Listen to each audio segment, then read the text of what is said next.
Saul Marquez with the Outcomes Rocket. I'm here today accompanied by Paul Grand, the CEO and founder of MedTech Innovator. The meeting's been so full of energy. The people that we've gotten to meet here have been extraordinary. I just wanted to take a minute to highlight you for a second. Tell us a little bit about your background, Paul, and what inspired you to start this and how it's adding value to the healthcare ecosystem. Sure, thanks a lot, Saul. Very happy to be interviewed by you because I'm a big fan of your work. We're kind of in the same business, I think, ultimately. We're trying to find great startups and great companies and make sure people know about them. So, what inspired me to start this is I was originally an entrepreneur. So I started 8 companies. Then I became a venture capitalist, which I thought I would do for a year or two and wound up doing for 12 years. So I loved that job. And the thing I loved the most about my job as a VC was the ability to see lots of things. I love seeing the diversity. I love seeing all this different innovation. That's what I love. But the thing I didn't like about being a VC was that you don't get to say yes to very many people. Most of my job was to say no. So if I looked at 800 deals in the year, I said no to 798 of them, which is not a great feeling, because you look around and you see a lot of these startups deserve to be moving along, they deserve to be funded, they deserve to make progress. And so, on a personal level, the thing that's so satisfying about MedTech Innovator is the ability to say yes to hundreds of companies a year. Have an event like today where we have people from all across the industry, whether they're investors, strategics, multinationals, providers, etc., are here meeting with 30 startups, and we're going to do 7 days just like this. So we're going to see 210 companies over the next couple months, and the opportunity to give them the ability to meet with those kinds of people and to have that opportunity is something that is very satisfying personally, and I still get to see everything. So it's like I get the best of both worlds, but it's a really unique environment that we have here that we've created, and very lucky to do it. Yeah, Paul, and I've been really impressed too by what I've seen thus far. Tell us a little bit about the stats. During one of the pitches, you shared some very meaningful stats that I think will be valuable for the listeners and the viewers of this to know about. Many may not know about MedTech Innovator. It's a great introduction. And then secondly, the question, you said you could say yes to more companies. What are you saying yes to? And feel free to take those questions in any order that you want. Sure, of course. So I'll start with what I'm saying yes to. Okay. So when I say I'm saying yes to 200 companies is that typically, a company will, they'll email a venture firm, they'll email a strategic, maybe they'll reach out to somebody through a connection or something. But getting that first meeting is half the battle. Most of the time we just tell people, just get the meeting. Don't worry about everything else, just get the meeting. But getting the meeting is really hard. And it's a challenge that we're solving for, I think, with MedTech Innovator. Isn't just getting a meeting, but it's also knowing who to contact. Having that kind of access is very rare. And the problem is that all these startups, especially the ones that we're finding here at MedTech Innovator, tend to be people who are incredibly innovative, but off the radar.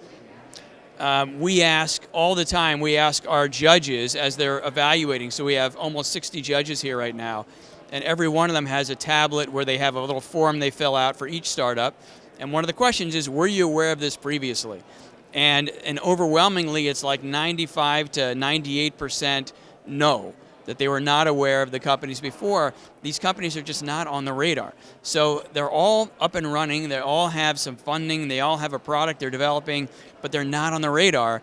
And and that's a killer. So when I'm saying yes, to answer your question, I'm saying, I'm giving a company an opportunity that is totally off the radar to come in and sit down with a vice president of business development from Johnson & Johnson, or from Boston Scientific, or from Baxter, or Olympus, and so on. This is an opportunity they don't typically get, or to sit down with investors who typically might not return their phone call, or might not return their email. So I'm saying yes to give them an opportunity to spend 20 minutes at a time with a group of anywhere from 3 to 6 judges over 5 sessions. They're going to meet 30 or so people And I know for a fact that deals happen as a result of just being here. So that's an amazing opportunity. People come out of this event all the time and they say, hey, you didn't pick us to advance to the next stage, but just being here completely changed our company. And that's what I'm going for. It's not just that they come in and pitch, they're actually getting feedback, they're getting advice, they're having people tell them, hey, we really love what you're doing, but the path you're choosing isn't the right one. You've chosen, a good example might be like, a particular indication.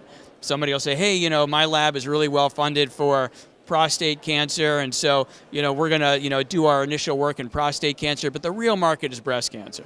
The problem is that you do that as an innovator and you don't hit a milestone that excites somebody who wants to fund the breast cancer company because you only have prostate cancer data.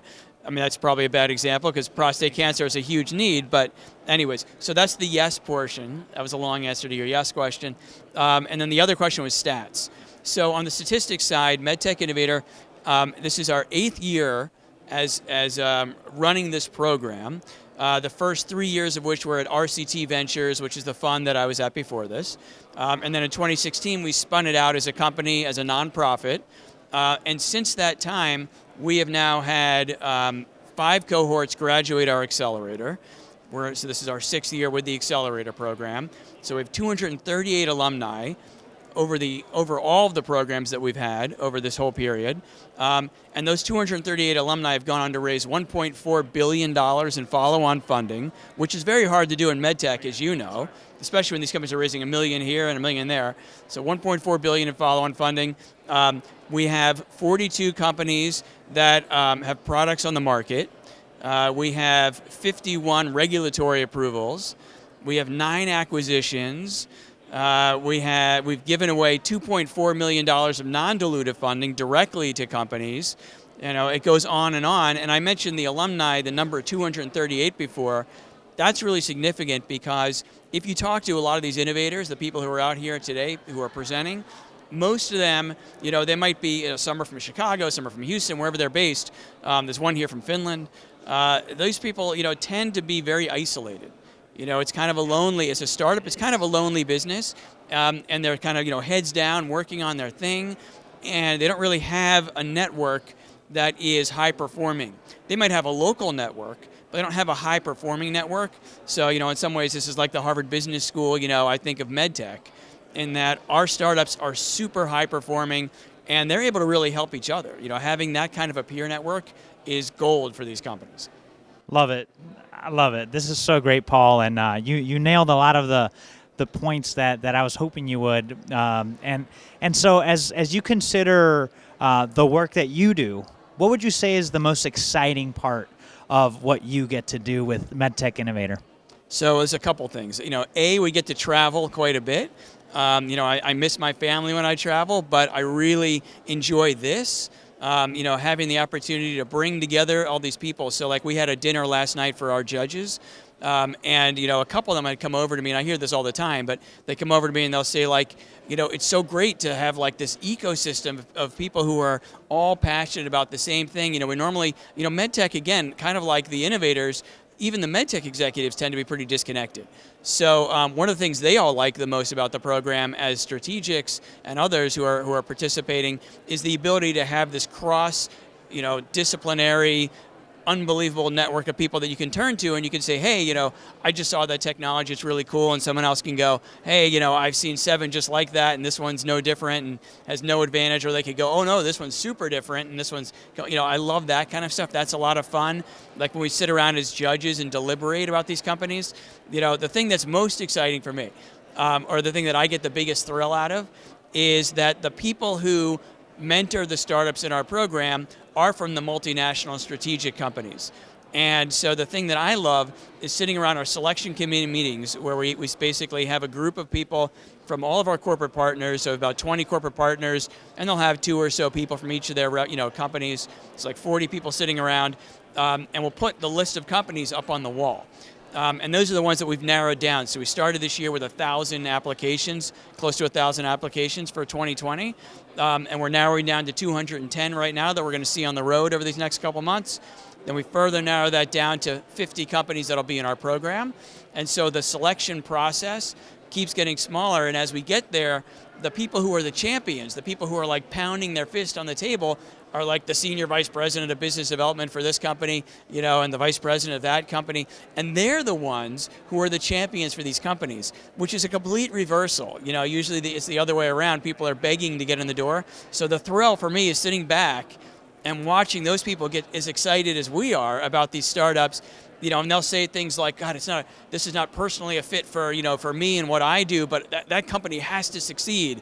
We got to make sure they're successful, and I'm going to mentor them anyways, and I'm going to bring in these other people to help them as well. So I just get a thrill out of that. That's really exciting for me. And then maybe one last piece I'll end on, at least for my, what's exciting for me, is this idea that I've kind of come up with recently, which is something I hear on the road all the time.